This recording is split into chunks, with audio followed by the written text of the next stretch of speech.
पानी से पानी मिले, मिले कीच से कीच, ज्ञानी से ज्ञानी मिले, मिले नीच से नीच। नमस्कार मित्रों, मैं हूं दीपक कुमार रथ और उदय इंडिया डिजिटल में आप सबका तहे दिल स्वागत है। मित्रों, आजकल यानी अभी जिस लोकोक्ति का उदाहरण मैंने दिया, यानी जो कविता मैंने अभी पढ़ा, उसका अर्थ है कि जिसकी जैसी प्रवृत्ति होती है वो वैसा ही साथी तलाश करता है। और ये कहावत खुद को दिल के शहंशाह समझने वाला दिल्ली के मुख्यमंत्री अरविंद केजरीवाल पर बिल्कुल फिट बैठता है। इसलिए हमने जानबूझ के आज इस बात को फिर से याद किया। जो अपने जैसे भ्रष्टाचारी कांग्रेस पार्टी के साथ जबरदस्त दोस्ती निभा रहे हैं, ऐसा करते हुए केजरीवाल ने बदजुबानी की सारी हदें पार कर दी है। वो प्रधानमंत्री नरेंद्र मोदी के खिलाफ बिलो दी बेल्ट प्रहार कर रहे हैं। हालांकि केजरीवाल अपनी आदत के मुताबिक इस हमले में पूरी तरह दृढ़ता का परिचय देते हुए छुपकर वार करने की नीति अपना रहे हैं। ये सबको मालूम है, क्योंकि वह राहुल गांधी का हश्र देख चुके हैं। लेकिन अपने पद की गरिमा के अनुरूप प्रधानमंत्री नरेंद्र मोदी पूरे निष्ठा और ईमानदारी के साथ जनता और देश की सेवा के लिए पूरा समर्पित रूप से काम कर रहे हैं। वही भ्रष्टाचारियों के खिलाफ उनकी मुहिम भी पूरा देश में जारी है। और उसी के कारण भ्रष्टाचारियों, लोकतंत्र और देश विरोधी ताकतों की खेते में खलबली मच चुकी है। एक तरफ शराब घोटाले में आम आदमी पार्टी के खिलाफ हो रहे कार्रवाई से दिल्ली के मुख्यमंत्री अरविंद केजरीवाल और आप नेता बुरी तरह बिल्कुल बखराए गए हुए हैं। मनीष सिसोदिया की गिरफ्तारी के बाद खास करके अब केजरीवाल को जेल जाने का जो है ना डर सता रहा है। और इसीलिए अपना और अपना पार्टी का अस्तित्व बचाने के लिए कांग्रेस से समर्थन लेने और देने की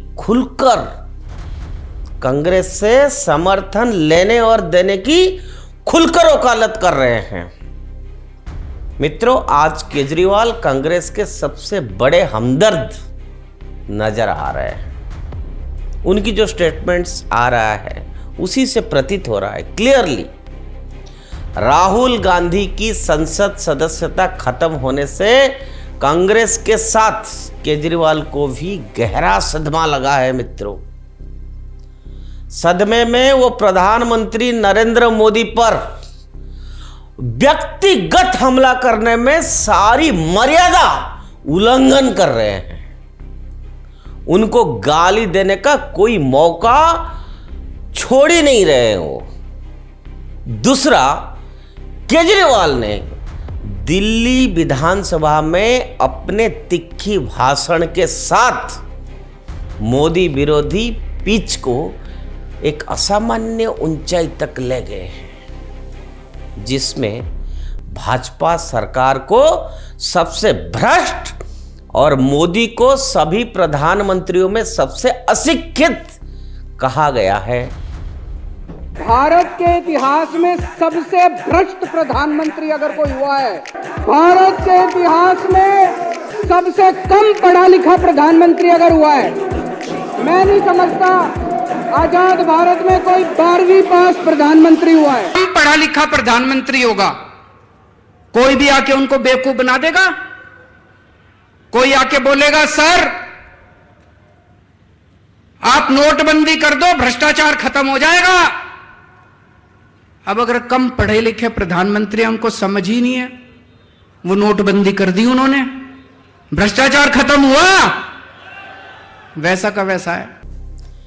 केजरीवाल औरों की तरह संसद से बाहर राहुल के साथ विपक्षी नेतृत्व पर नजर गड़ाए हुए हो सकते हैं। मुझे जो लग रहा है उनकी बातों, चाल चलन और जो पॉलिटिकल एक्टिविटी चल रहा है उससे वो क्लियर हो रहा है चीजें कि उनका मनसा क्या है, वो करना क्या चाहते हैं। मित्रों, राजनीति में भ्रष्टाचार पर आरोप लगाना राजनीति का नियम है। यह कोई आश्चर्य का बात ही नहीं है कि केजरीवाल जैसा समझदार व्यक्ति जिसने शिक्षा को अपनी राजनीति का प्रमुख मुद्दा बना लिया है, वह पीएम मोदी के लिए इस तरह का अपमानजनक शब्द का इस्तेमाल करते हैं। इसमें अभिजात्य वर्ग की बू आ रही है कि उससे यह परिचय दे रहा है कि एक मुख्यमंत्री आखिर किस लेवल तक आके किस तरह से भाषा का वो उपयोग करता है और क्या बोलता है, किसके बारे में बोलता है। और ये नहीं सोचते हैं कि एक प्रधानमंत्री के, एक यशस्वी प्रधानमंत्री के बारे में अगर इस तरह से शब्द आप यूज करेंगे उसमें जनता का रिएक्शन कैसे होगा, ये नहीं सोचते हैं, क्योंकि ये उनका पॉलिटिकल स्ट्रैटेजी की पार्ट है। मित्रों, मैं आपको आज ये बताना चाहता हूं कि ये बड़ा विडंबना है कि केजरीवाल को कभी लोगों ने अभिजात्य नहीं समझा था, लेकिन अब जो है ना वो समझ आ गया है कि उनके द्वारा कहा गया, जो उन्होंने कहा था कि मैं मुख्यमंत्री की सुविधाएं नहीं लूंगा जी, उन्होंने कहा था दिल्ली के मालिक हम हैं से लेकर इस तरह से अब क्या किया उन्होंने, सीधी तौर पर प्रधानमंत्री को अनाप शनाप, यहां तक कि अनपढ़ घोषित करना उनकी बदलती मानसिकता को क्लियरली, उनकी जो बदलती मानसिकता है वो क्लियरली दिखता है मिरर की तरह। और मित्रों, मैं यहां बता दूं कि आम आदमी पार्टी के संयोजक और दिल्ली के मुख्यमंत्री अरविंद केजरीवाल को एक बड़ा झटका लगा है। वो कैसे? गुजरात हाईकोर्ट ने केजरीवाल पर 25,000 का जुर्माना लगाया है। अरविंद केजरीवाल दिल्ली का कामकाज छोड़ प्रधानमंत्री नरेंद्र मोदी की डिग्री मांगने चले थे। केजरीवाल ये जानना चाहते थे कि प्रधानमंत्री मोदी कितने पढ़े लिखे हैं। वैसे प्रधानमंत्री मोदी कितने पढ़े लिखे हैं, इसका जिक्र उनकी चुनावी शपथ पत्र जो होता है उसमें मेंशन है, लेकिन केजरीवाल का तो काम ही वो दूसरों पर आरोप लगाना, फिर माफी मांगना, ये सब उनकी बड़ा डे टू डे एक्टिविटी है, उनके लिए बड़ा आम सी बात है। केजरीवाल अब तक, मित्रों ध्यान से सुनना, केजरीवाल अब तक अरुण जेटली, नितिन गडकरी और कपिल सिब्बल सहित कई लोगों से माफी मांग चुके हैं, ये सारा देश को मालूम है। गुजरात हाईकोर्ट ने डिग्री मामले की याचिका को खारिज करते हुए केजरीवाल पर 25,000 रुपया का जुर्माना भी लगाया। केजरीवाल को यह रकम गुजरात राज्य विधि सेवा प्राधिकरण के पास जमा करनी होगी। मित्रों, ये जो हो रहा है ये आपको भी समझ आ रहा है कि बार बार आरोप लगाना, बार बार किसी को झूठा बोलना, उसके बाद माफी मांगना, ये किसी व्यक्ति का चरित्र कैसा है ये जो है ना, ये क्लियरली रिफ्लेक्ट हो रहा है। बिकॉज आम जनता है, ये सब देख रहा है, सब समझ रहा है, और यही वजह है कि वो अब अपने अनर्गल प्रलाप, जिसको बोलते हैं ना, अनर्गल प्रलाप कर रहे हैं, विधानसभा की दीवारों के बीच करने लगे हैं, ताकि विधायी जो विधायी है वो विशेष अधिकार के अंतर्गत कोई उन पर मानहानि का मुकदमा नहीं कर सकता। इसलिए वो विधानसभा में बोल रहे हैं कि वहाँ कोई मानहानि उनके खिलाफ केस कर ही नहीं सकता है। बड़ा चालाकी से काम हो रहा है, लेकिन जनता तो समझ रहा है ना इस बात को। विधानसभा में बोलने से वो बच तो जाएंगे किसी भी मानहानि के मुकदमे से, लेकिन जनता की दरबार में कोई भी माफी नहीं होती है। केजरीवाल जी को ये बात समझना पड़ेगा, क्योंकि ये जो पब्लिक है ना, आपने वो गाना सुना होगा, ये पब्लिक है, ये सब जानती है, सब पहचानती है। केजरीवाल को ये याद रखना चाहिए, अपने विधायक और खासकर अपने नंबर 2 मंत्री जो थे मनीष सिसोदिया के भ्रष्टाचार के आरोपों में गिरफ्तार होने से पैदा हुई बौखलाहट है ये, और जेल जाने से डर से कहीं जेल ना जाना पड़े उनको, मन में वो डर भी है उनको, इसलिए बौखला रहे हैं। मित्रों, ये बात हम नहीं कह रहे हैं, ये बात आज हम अपना मन से नहीं कह रहे हैं। जो आप कह रहे हैं, जो आप स्टेटमेंट्स दे रहे हैं, और स्टेटमेंट देने के बाद कोर्ट जो आपके ऊपर आरोप लगाता है, डिसीजन लेता है, उस बेसिस पर आज हम ये बात आपके बारे में कह रहे हैं कि पब्लिक में आप है, आप क्या कह रहे हैं, आप क्या कर रहे हैं, उसको जनता देख रहा है। और ये मीडिया का काम है कि आपकी हर बात पर, आपकी हर कार्यकलाप पर हम नजर रखेंगे, और जहां जरूरत है हम बोले हैं, हम बोलेंगे भी।